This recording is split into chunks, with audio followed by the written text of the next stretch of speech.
Mm. Whoops, I'm live.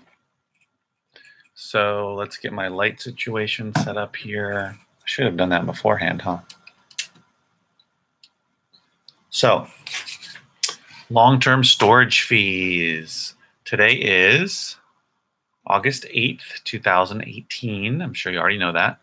And in 1 month, on August 15th, next Wednesday, will become the new normal for FBA sellers. Basically, it will be the beginning of the end for some people and the beginning of something different and new, and what will soon become in a year or two. Remember that um, when everything kind of changed dramatically at Amazon, and people, sellers, third-party sellers, had to really take stock and really pay attention to their inventory and what they send in, and repricing and removing and that type of thing. So in a week, it's going to start. Now, if you're been around a little while like me, going on 4 years next month, when my first shipment was sent in 4 years ago, I had somebody watching and they left. I guess they didn't like what I had to say. Um, but it's true. Watch out for those long-term storage fees. Um, then if you've been around a little bit, then you kind of know the ups and downs of Amazon in terms of how often they change things, um, and which is pretty consistent. At least a couple times a year, they're going to add some new fee or change some new rule or add some new restriction or whatever it is. But this one has been one of the big ones that's been coming for a while, since they let us know earlier this year about it. That a long time ago, years ago, 2 years ago, long-term storage fees used to not affect booksellers. Rarely, I should say, would affect booksellers, used booksellers, used CD sellers, used media in general, vinyl, VHS, whatever, because it did not apply. It was the one ASN rule, where you were exempt from it if it was just one copy of one ASIN, one basically product that you were selling, one item. So if you had 5,000 different ASINs or ASINs, then you were okay when the long-term storage fee came around. So then they changed it to got rid of that exemption, and then we were hit twice a year with it.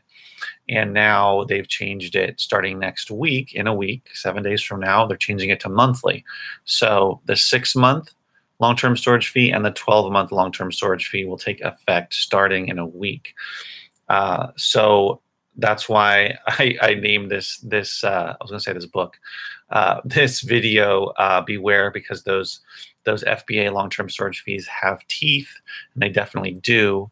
If you're not aware of this and you're selling on FBA, then I would definitely pay close attention.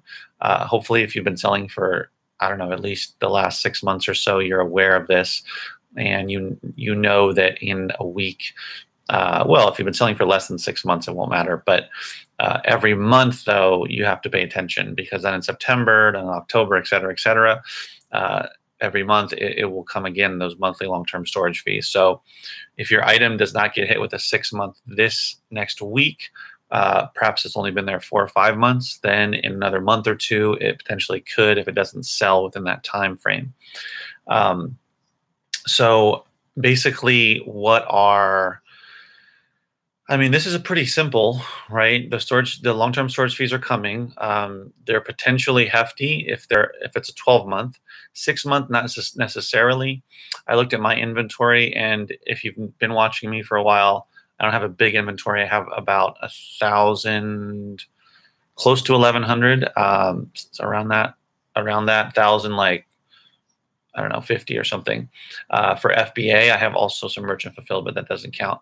But for FBA, and I looked at the percentage of inventory that's 6 months or older as of today, and it was only about 15%. So about 85% of my inventory is less than 6 months, which is good, which is what I'm shooting for, which means that's about right on. Yeah, because I had 162 items currently as of today. As of next week, as of a week from today, the 15th of August, 2018, that are going to get hit with a long-term storage fee, whether it's a 6-month or whether it's a 12-month long-term storage fee. So I'm pretty happy about that in the sense of that's a pretty low percentage based upon what my inventory is. I want it to be even better in a month or two because basically I kind of look at it as that inventory, that older inventory that I have, those 162 items that are at least 6 months or older. Those are ones, so 6 months ago would be that would be February, right? So back in February, I wasn't as good as I was the last couple of months in what I was sending in. So I look at it as I just keep on getting better, refining what I send in, and knowing that if I send it in, it doesn't sell as quickly, I can always reprice it and probably sell it off. I don't really want to send stuff in that I don't feel that will sell off. I'm saying that's not going for a lot more money that could potentially incur long-term storage fees, or I would have to get rid of it or have it sent back to me. So yeah, that's where I am with my inventory. 162 items, it's right around 15%, which makes sense because I have a little over 1,000. So if it was exactly 1,000, it would be 150 items. So about 85% of my stuff is less than 6 months old. And my sell-through rate is pretty good. I looked at the last couple of days on what was it? On Sunday, I had 9 sales. On Monday, for some reason, I had 16 sales. Yesterday, I had 9 sales. So far today, I had 9 sales. I sent in a shipment about a week and a half ago, and I'm going to probably send another shipment in about a week to a week and a half, a larger shipment once I get enough together. But yeah, so I'm happy. Basically, this is a new normal. This is something that's new for me, for new sellers. If you're a newer seller, people that have been doing it for a lot longer than me, 10 years, 8 years, whatever. This is a new territory. So there's some things to consider. Number one, what you send in, you want to have it in general be faster moving inventory. I'm not talking about true, legitimate, long tail books and CDs and records and other media that is truly long tail in the sense of there are very few copies. There's a very slow but steady demand, and the item is going for really good money. Bare minimum over $20, but probably much higher than $20, more like over $35, $40 if you're going to have stuff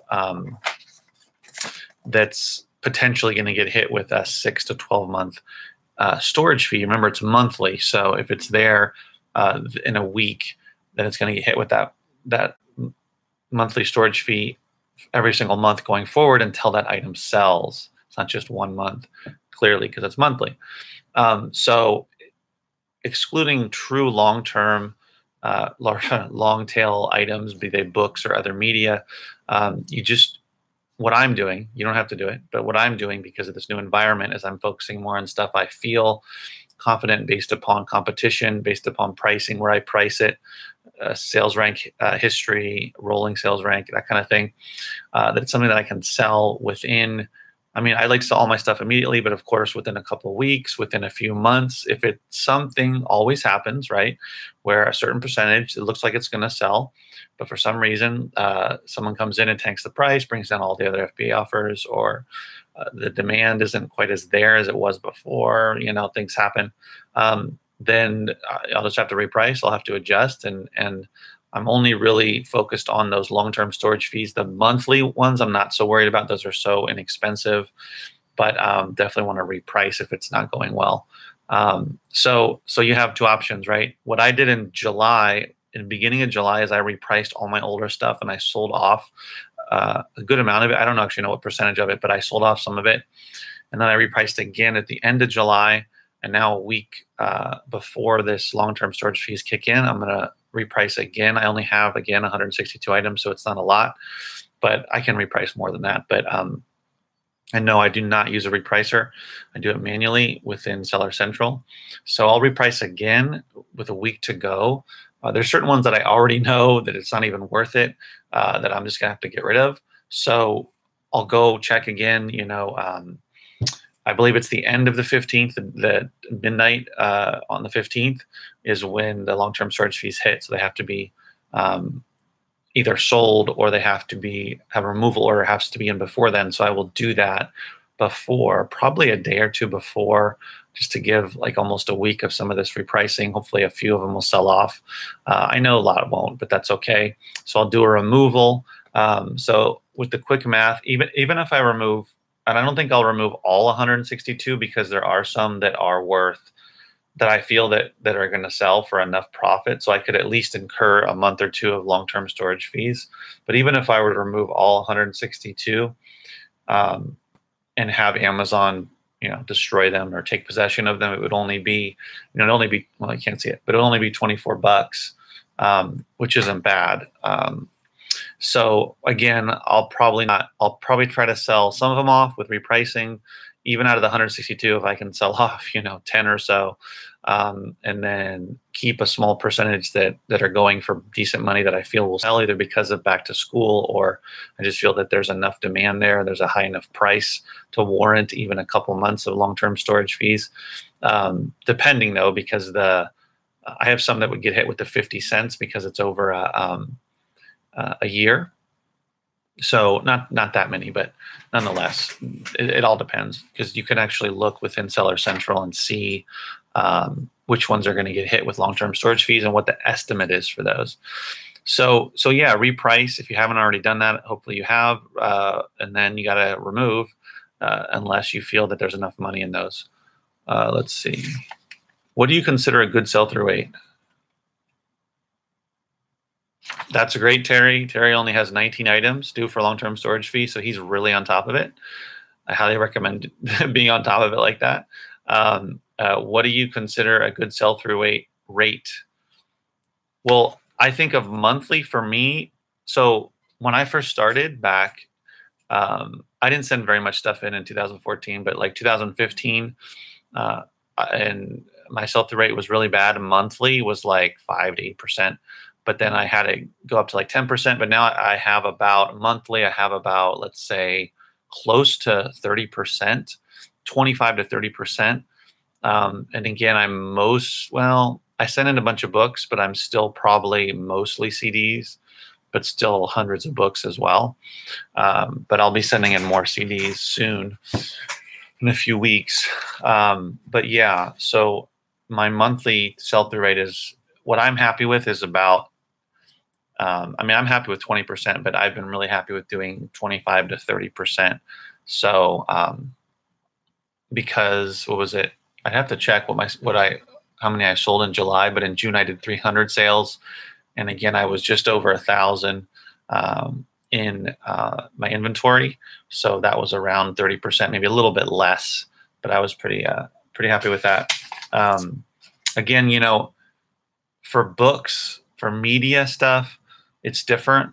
For people that do that sell, toys or whatever, that do the retail arbitrage type of stuff, online arbitrage, and send in the same ASIN, the same ASIN, the same item, but send in like 50 of them or 100 of them or hundreds of them. And it's something that's selling really quickly. It's a high ranked, high selling item, very popular.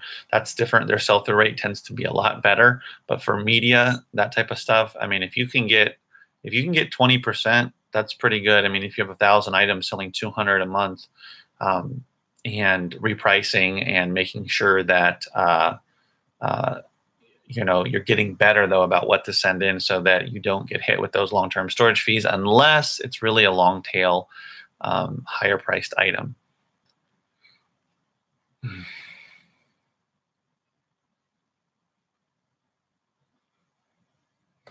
Billy says he finally moved all of his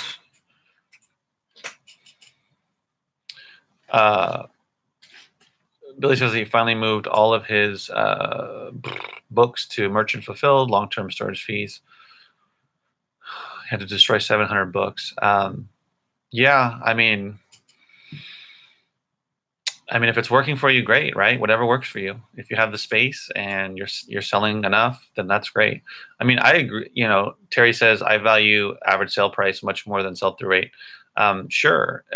If your average sale price can be pretty high, if it can be over $20, then sure. If you find a good amount of higher priced, longer selling or longer tail items, whether they're books or whatever, then definitely go for it. I'm always on the lookout for them, but I don't necessarily find enough for me to. I don't find enough for me to send them in, and it doesn't necessarily mean that. Yeah, that's great. $26.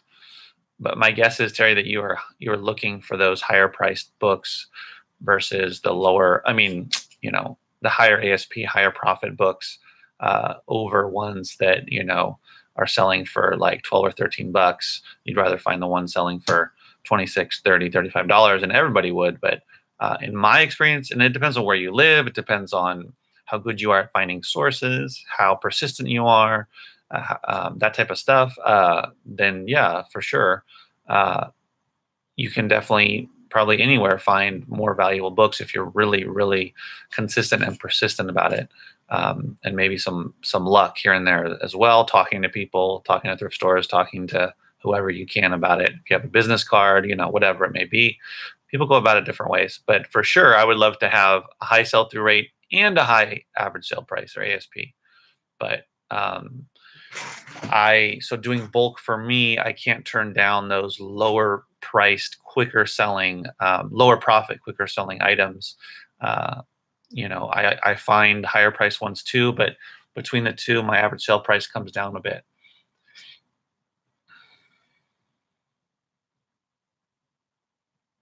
Oh, Michael asked if paying extra to avoid split shipments. Are you saying what is it called? The product, I forgot what it's called, but yeah, I did try that and it didn't always work. So they don't guarantee it for is it for all media or is it just books? I can't remember. I think it's for all media because I tried it with some CDs and they still wouldn't go to the same. This was a while back. It wouldn't go to the same warehouse. It was still giving me split shipments. So I had like my Seller Central open where you can change between the inventory placement and just normal. And I was like switching it back and forth to see what would happen as I was listing through the listing software. And sometimes it didn't work frequently enough with some of the media items so that it didn't make sense for me to pay the extra fee. Product placement, yeah. They would try to split only with oversized items. Oh, well, I had it happen with CDs, like, a small CD.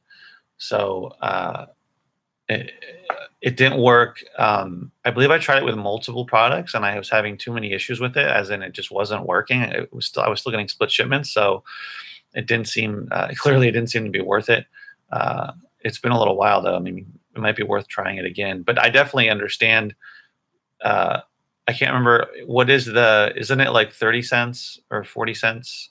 Isn't it 30 cents? Then it goes up after that based on weight and dimension. So yeah, I mean, it depends on, how many items you have and how big of a headache it is to deal with the split shipments. And for me, it's not only the headache and slowing down the process, but it's also, the cost. I mean, I've been paying like $60 to $70 to send like 100 items the last 2 times. And that's when I was doing books. So they're heavier and they cost a bit more when I have to send them all over the country. Yeah, it doubles the cost of each shipment. Yeah. So just the last thing I was going to say about long-term storage fees. It's going to become the new normal starting in a week. So yeah, we're gonna have to keep on top of it. We're basically, in general, okay. So first of all, between what the books are we send in, thinking down the road, and then secondly, repricing, and then thirdly, we have to remember to remove it. Amazon has the function to be able to automatically remove items that are going to get hit with long-term storage fees. So you can do that as well, so you don't have to worry about it. And then as a way to try to sell them off, to reprice them as it comes sooner and sooner. If you have the repricer, if you're doing it manually, whichever it is. So it's going to become really the new normal, the new way of doing business. Those old days of all of our items being exempt and then only getting hit twice a year are going to be in the distant past very soon, unfortunately. But that's just going to be what we're going to have to deal with if we're going to do FBA. And for now, because I'm doing pretty well with it in terms of finding enough items to send in and having them sell pretty well, my sell-through rate, and finding enough higher priced items to make it worth it. But the split shipments for sure are more of an issue for me than long-term storage fees. But yeah, I'm sure a lot of you are familiar here on the live stream, are familiar and watching this in the future with split shipments. It's been a headache. Do you think $15 is too high or too low? I guess it depends on the book, right? In terms of if it's a small paperback. I mean, what is, let's see, off of a $15 book, let's say just like a smaller paperback, trade paperback type of a deal, you might make what, $7? I'm not sure. So it depends. I mean, it depends on the size of the book. It depends on how much you spent on the book. I would say if you didn't spend very much money, like $1 or less, it might be worth it to try to sell it for, a couple months. If it's a 6-month storage fee, which, looking at mine, let me see. I'm looking over at a different tab.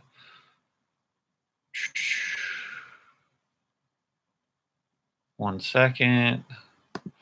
This is a cool thing about doing this from my laptop, is I can actually look at my account. I think this is 6 month. Yeah, so 9 cents. I just want to see what the highest 6 month estimated. Let me see, 10 cents. That's 10 cents. Whoops. So 10 cents so far. Let's see if it goes up higher. Oh, 50. What about 41? Wow. So I have a. Oh, actually, no, that's 12. So my highest 6-month long-term storage fee is 41 cents. Oh, you know what? It's because it's a large book. And then it goes to 31, 30, 28, 26. See, these are all bigger books. 23 cents, 18. Then it starts dropping down with smaller books. 16, 13 cents for oh no, that's a memoir. 11 cents. Yeah, and then most of them are like 10 to 9 cents or so. So, I mean, my highest one was 41 cents for a large book. Well, let me see how much that book is going for. Yeah, that's a book I'm going to have to get rid of because the price is too low. Does it show? It doesn't show. So I would say depends on the size. If it's a large book, maybe not. If you didn't spend very much money on the book, if you're spending like $3 on the book, then it's a large book, then probably not worth it. But if it's, I mean, again, you're doing this, you're setting a parameter for all of them, so you can't break it down that way. But yeah, for textbooks. But yeah, I would say, oof, that's tough. I'd probably want to be closer to like 18 or 20 bucks to make sure that some of those larger books will, if you're going to have to pay 40 cents, which isn't too bad. If you're going to sell a book for like 18 or $20 and make like 10 bucks, and let's say you spent $2 on it, I mean, you're probably still going to make some profit. So I would say maybe a little higher would be my, I guess, my 2 cents. I don't know. I don't know if I want to set the automatic removal or not. But yeah. Let's see. 24 minutes in. That's basically all I had to say about long-term storage fees. If you guys had any comments or questions about it, let me know. But yeah, or any questions in general. I would say that today I've been doing a lot of eBay listing. So one way for me to deal with the FBA fees is to do more eBay. And I know a lot of you don't want to do it, and I totally get it. But for me, having a lot of extra stuff that I get through the bulk, the Gaylords, I'm able to put a good amount up on eBay. And I want to get it to the point to where I'm selling comparable numbers, daily sales with eBay as I am with Amazon. See if I can do that on my own. That's kind of what I talked about in the other video yesterday. Before I consider, seriously consider, I've already considered it, but seriously consider hiring somebody to help me with that stuff. But yeah, I don't know. I would definitely say thank God for textbooks. Are you guys seeing increase in sales with back to school coming now that it's finally August? What is it, August 8th? Basically in about 2 weeks, probably, yeah, like the week of the 20th will probably be when there's, will probably be when there's the big spike, and it'll last. It's usually about like the best time when they're the most sales is usually the last 2 weeks of August and the first week to 10 days of September. So there's about a solid 3.5 weeks there where Leanne says she has seen an increase in sales. Great. Yeah, I had 16 sales on Monday. I don't know why. I mean, I don't know why there was a jump compared to the day before and the day after, but I didn't look in to see if they were mostly books or not. But yeah, I sent in some higher priced textbooks and school related books. So I'm going to probably sell off most of those this month and into September, which is going to be fun. And then there'll probably be a little bit of a slowdown in general of sales, which is why I like to keep sending in the CDs so I can keep up my sales to diversify. Mike says, textbooks are going. Yeah, for sure. Oh, well, thankfully there's another back to school, Terry, in January, so not too far away. And the holidays are always pretty good.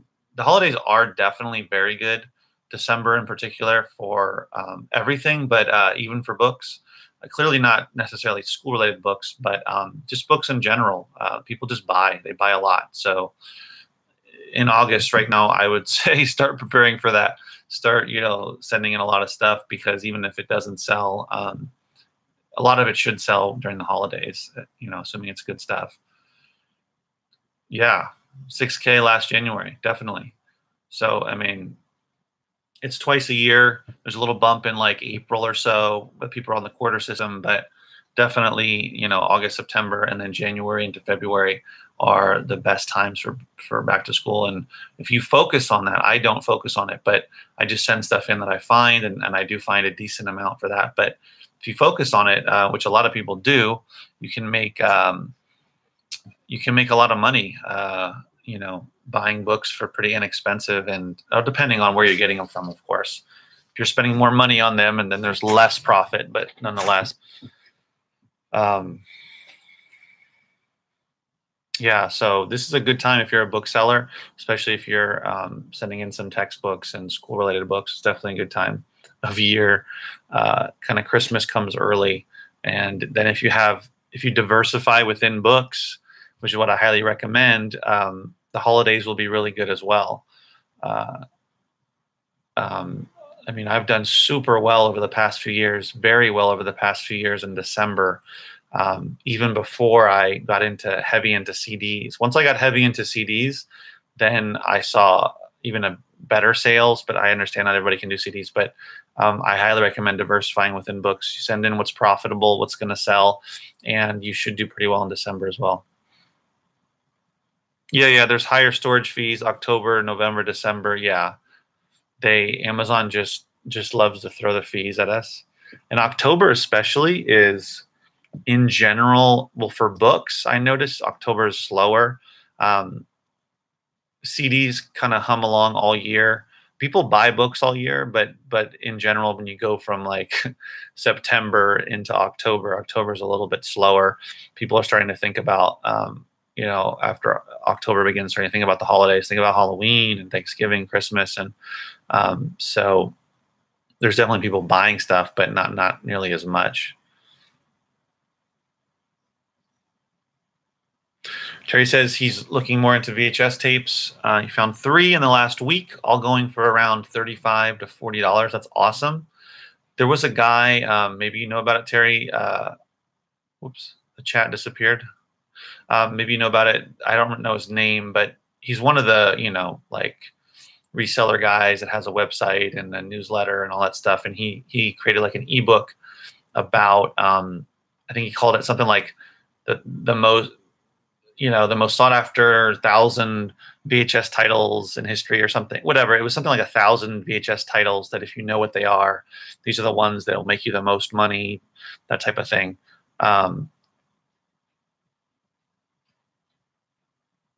Okay. Yeah. So okay. So Jordan Malik, there you go. There you go. That guy. Um, did you read that, Terry? Because I mean, I don't think I got it, but I, um, I used to be pretty heavy into VHS back in 2016. But I wasn't necessarily just looking, like I was sending in stuff that was, selling for $10. That was before a lot of the fees went up, FBA fees and the long-term storage fees. So I could sell a VHS tape for $9, $10, $11 and still make really good profit, because I'm usually getting a VHS tape for like a quarter, 50 cents, at most $1, usually less than $1. So I sold like probably around 130 or more VHS tapes, mostly in 2016 and then a little bit in 2017, and now I don't really have any. Although a couple weeks ago, in the past month or so, I did find a valuable rare VHS tape that I sent in. I think I talked about it in one of my videos weeks ago. That I'm not sure. I'll have to check to see if it's sold, but that was like going for $40 or something. So oh, I see. It was more oriented for eBay. Okay. Well, yeah. I mean, probably a lot of those titles though will do well on Amazon. I mean, if it's something that's the thing. A lot of these VHS tapes like your ones you're talking about are probably more than likely they've never been on DVD. They're frequently like certain niches, like they could be some sort of like B movie cult kind of classic. Often they're horror movies. Sometimes they're random, like a kid's movie. Sometimes they're just like the one I found was a movie. It wasn't a horror movie, but it was a movie from like back in the 80s. And it was one of those that just wasn't put on DVD. So if you want a copy, if you're a person wherever you live in the country, around the world, whatever, and you want a copy, you're going to have to buy the VHS tape. And there's not very many available. I mean, I looked for them on Amazon. I looked for them on eBay, and there was only a handful. So you're going to have to pay the $40 if you want it, because it's just not available, a copy for yourself anywhere else.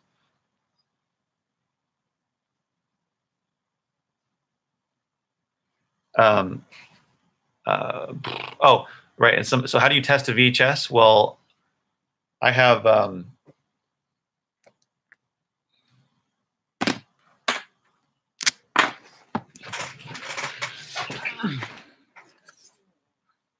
this. Whoops! I have this TV, small TV up here, and then I have a VHS, a VCR. So basically, you're going to have to invest in one of those, and VCRs are pretty easy to find at a thrift store. Excuse me. Most thrift stores will have them. I find that Goodwill has a lot of VHS or VCRs, but pretty much any thrift store you go into should have some VCRs. You don't have to. I mean, sometimes you just spend much more than like $10 to $20. You don't need anything fancy. Hook it up to a computer and to a TV, and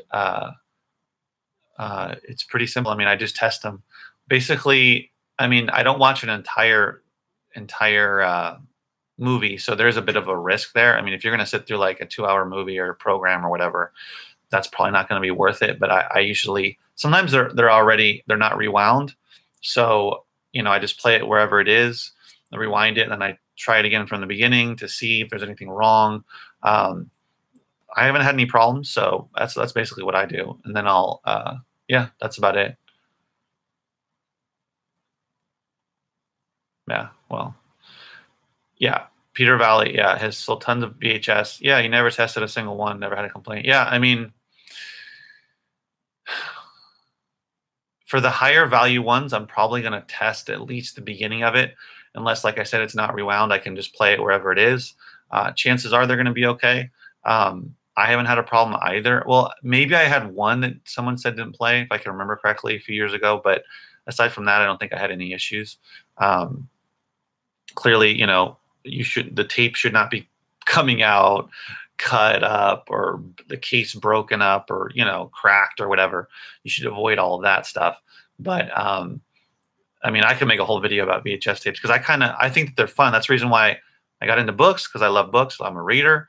And then I love movies. I love music. So that's all stuff that I love. And I mean, video games, not necessarily love, but are interesting. But VHS tapes are a lot of fun. I grew up with them.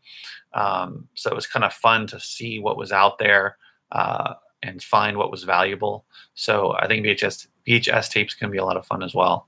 I always keep my eye out for them for sure. If I go to a thrift store, I quickly scanned and I would look for odd titles, odd artwork, stuff you've never seen before, whether it's a movie. So when it comes to movies, it can't be mainstream. It's got to be really bizarre. Usually stuff from like the 70s, the 80s type, maybe even the 90s. Like I said, you never heard of it. You never heard of the actors. Those are worth looking up. Ones that have like funky, bad, corny artwork, weird artwork, that type of stuff. Horror, I look up most horror movies unless there's something really mainstream. A lot of the horror stuff will do well.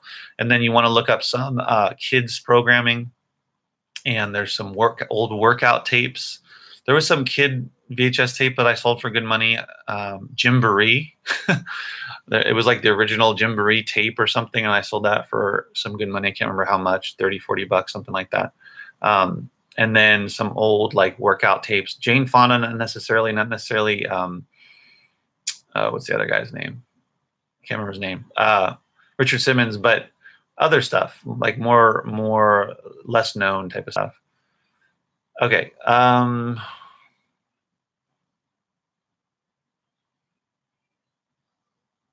Oh yeah, books on CD are great.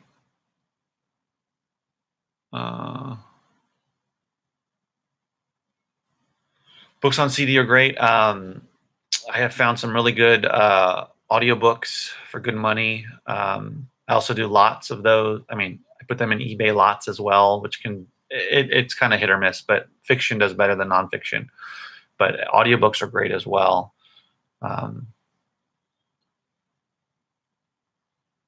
Leanne said some mass market paperbacks to be worth some money lately, especially the movie tie-in ones.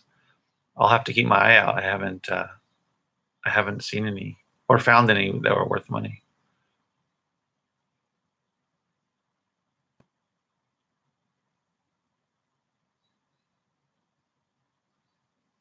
Am I still selling vinyl? No. Do I have some vinyl set aside a little bit? More for eBay though. I did really well with vinyl, but again, it's a time thing. Like, so the thing with vinyl is I bought a record player a few years ago, and usually you can just look at the surface of the record of the vinyl, and most of the time it's in good condition, but sometimes you'll find some that have some wear, some marks. And if there's a scratch, and if you can run your finger across it, your fingernail, and you can feel it with your finger, then that's probably worth testing. But otherwise, you don't necessarily have to test it if it looks pretty clean. But otherwise, you should test it. So you got to do that. And then, I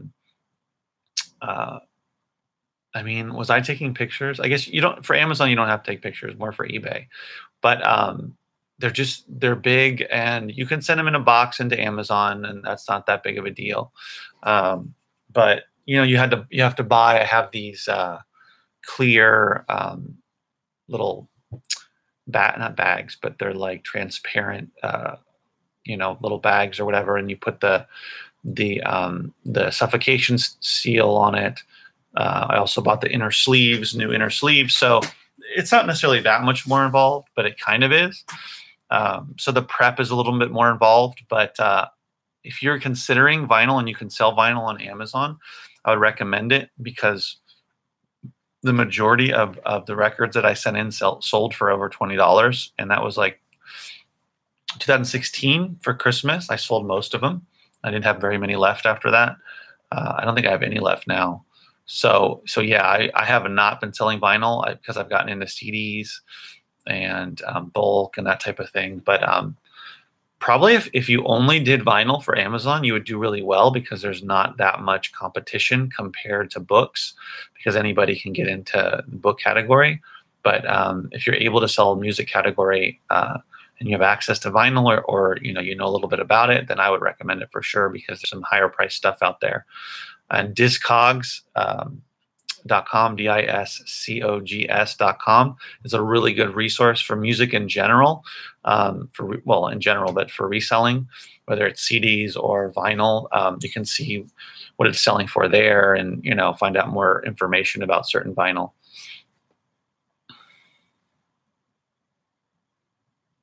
So yeah, I mean, the bottom line is, talking about all this is the more you diversify, the better. Whether you diversify on Amazon and you diversify within books, or you diversify within product categories on Amazon, or even if you diversify between FBA and merchant fulfilled, if you have the space to store stuff. And then of course there's always eBay. So I've diversified a lot within my product mix on Amazon, and then I went a little bit into merchant fulfilled, and now I've gone pretty deep into eBay, and it helps me to fight against all the changes that are inevitably going to come down the road with Amazon FBA. So that's been good for me. But I would say if you don't want to do the eBay route, you don't want to do the merchant fulfilled route, you just want to stick to FBA, at least diversify within books. And if you can sell VHS tapes, for instance, I'd go for it. Get really good at VHS. The deeper you can go, and what I mean by that is more knowledgeable you can become in a category, the more potent you're going to be when you're outsourcing. So when you see hundreds of VHS tapes at an estate sale, at a garage sale, at a thrift store, even you'll see them at book sales, you'll know which ones to not bother with. Probably like 5% will be even worth picking up to take a closer look, and then less than 5% will be worth scanning or looking up with your app.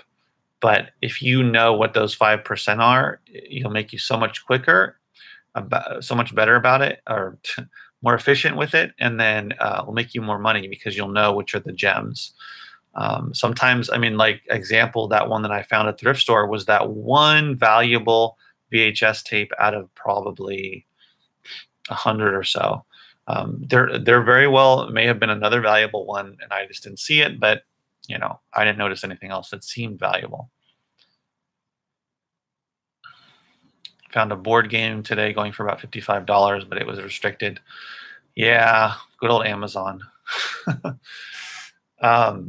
Yeah, for sure. You should definitely, I mean, there's board games. Video games are great too, especially like PlayStation 1.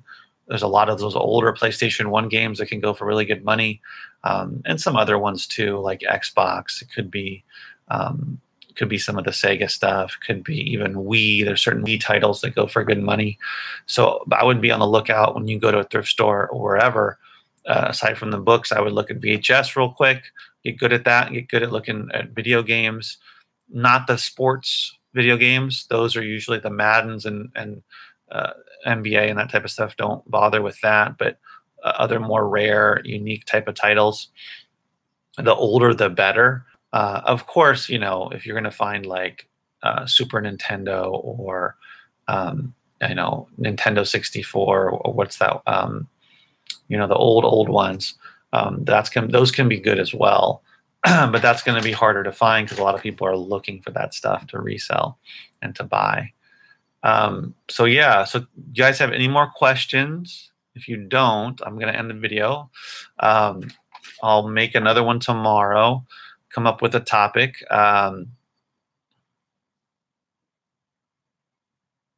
Oh, Bolo for ISB. Thank you, Terry.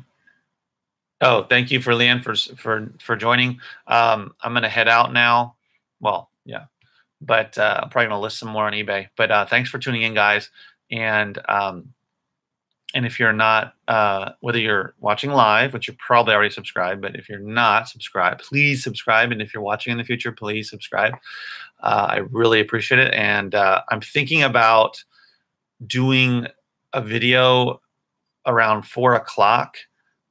Today it was about 4:30, but shooting for 4 o'clock so that it's more consistent. I'm going to see if that'll work for me. If I can do it, if I can do it for a few days, a week, then it might work.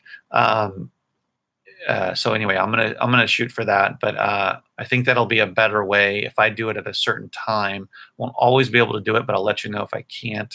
I'm gonna go for that anyway. 3 a.m. Yeah. um, so I figure if I go like early, like if I go in the morning or like at noon, well, I'm on the West Coast, but then probably it's not a good time. A lot of people, I mean, if you're a reseller, then you have a different schedule if you're a full-time reseller. But if you have a job, then you're probably not going to be watching my stream. But maybe at 4 o'clock, if you're on the East Coast, or a couple hours off, then maybe you're back home or whatever. So we'll see. All right, guys, thanks for watching, and as always, guys, keep booking.